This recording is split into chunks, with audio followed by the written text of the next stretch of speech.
कहानी। अर्जुन एक समय में बहुत सफल व्यापारी था। उसकी जिंदगी शानदार चल रही थी, बड़ा घर, एक खुशहाल परिवार और व्यापार में खूब पैसा। लेकिन एक गलत निवेश और बाजार के अचानक गिर जाने ने सब कुछ तहस नहस कर दिया। पलक झपकते ही वो 5 करोड़ रुपए के भारी कर्ज में डूब गया। हर कोई उससे दूर हो गया। बैंक के नोटिस, कर्जदारों की धमकियां और परिवार की निराशा, ये सब उसे अंदर से तोड़ रहा था। अर्जुन अब सिर्फ एक टूटा हुआ इंसान था, जिसके पास न पैसा था, न सम्मान और न ही कोई उम्मीद। एक रात हताशा में अर्जुन ने फैसला किया कि वो अब और इस बोझ को नहीं उठा सकता। उसने एक नदी के किनारे खड़े होकर रात के घने अंधेरे और ठंडी हवा में अपनी जीवन लीला समाप्त करने का मन बना लिया। ये उसकी आखिरी रात थी। जैसे ही अर्जुन ने नदी में छलांग लगाने के लिए कदम बढ़ाया, एक शांत और वृद्ध व्यक्ति, जिसने साधारण सफेद कपड़े पहने थे, उसके पास आकर खड़ा हो गया। बेटा, इतनी ठंड में यहां क्या कर रहे हो? उस वृद्ध ने शांत आवाज में पूछा। अर्जुन ने गुस्से से कहा, आपको इससे क्या? मैं मरने जा रहा हूं। मेरे पास 5 करोड़ रुपए का कर्ज है और अब जीने की कोई वजह नहीं बची। वृद्ध व्यक्ति मुस्कुराया। ये मुस्कान दया की नहीं, बल्कि गहरी समझ की थी। ओह, 5 करोड़ रुपए?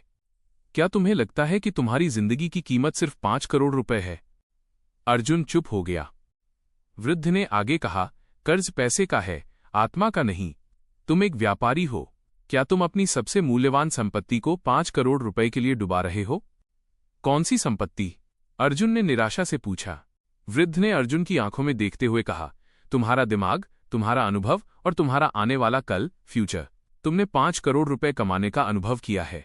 क्या तुम्हें लगता है कि तुम इसे फिर से नहीं कर सकते? वृद्ध ने अपनी जेब से एक चेकबुक निकाली। मुझे तुम में एक सच्चा व्यापारी दिखाई देता है, जिसने हार मानी नहीं है, बस थक गया है।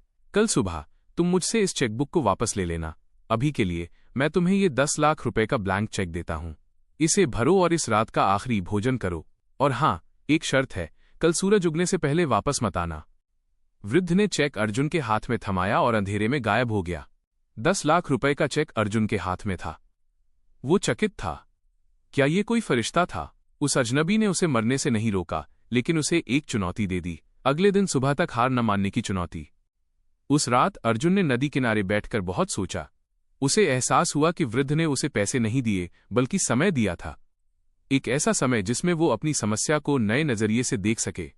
अगली सुबह अर्जुन ने 10 लाख रुपए के उस चेक को फाड़ दिया। उसे अब पैसे की जरूरत नहीं थी, उसे अपनी विल पावर, इच्छा शक्ति मिल गई थी। वो वृद्ध की बात समझ गया था। अगर उसके पास आज भी 5 करोड़ रुपए का कर्ज है, तो उसके पास 5 करोड़ रुपए कमाने का अनुभव भी है। अर्जुन सीधे अपने सबसे छोटे कर्जदार के पास गया। उसने न कोई बहाना बनाया, न कोई झूठ बोला। उसने कहा, मैं मरना नहीं चाहता, मैं आपका पैसा वापस करना चाहता हूं। मुझे 6 महीने का समय दीजिए, मैं आपको ब्याज सहित पैसा लौटाऊंगा। मेरी गारंटी, मेरा अनुभव है। उसकी आंखों में अब निराशा नहीं, बल्कि दृढ़ संकल्प था। धीरे धीरे उसने एक एक कर्जदार से बात की। उसने अपना छोटा सा काम फिर से शुरू किया। अब वो सिर्फ पैसा कमाने के लिए काम नहीं कर रहा था, बल्कि विश्वास कमाने के लिए काम कर रहा था। साल बीतते गए। अर्जुन ने पहले 5 करोड़ रुपए का कर्ज चुकाया और फिर 5 करोड़ रुपए का नया व्यापार खड़ा कर दिया।